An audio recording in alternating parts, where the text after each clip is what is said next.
as I was watching her, I saw the riots on television and immediately occurred to me, well, are these people from out of town? If so, where are they staying? And so that was immediately very concerning to us.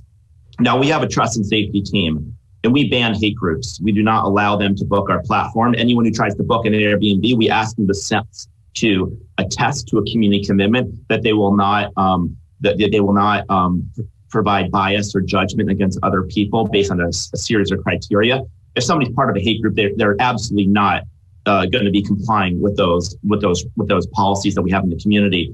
So we try to prevent certain users from using Airbnb if they are going to be committing violence or doing something we think we're very concerned of.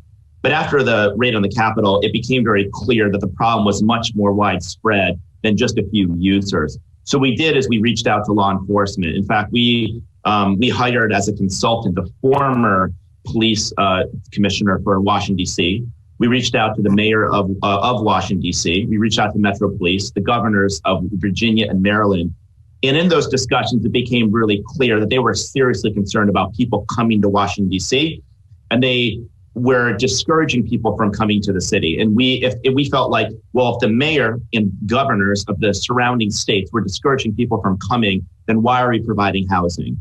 Now, we wanted to make sure that we were taking care of our guests and our hosts. We want to assume the best of intent of most of the guests. So we gave them a full refund. But, we're in a pandemic. This is a really difficult time. Many of our hosts are people that lost their jobs and they were depending on that money. So we also decided to pay them out in full out of our own pocket. And so I think this was an easy decision in the hindsight.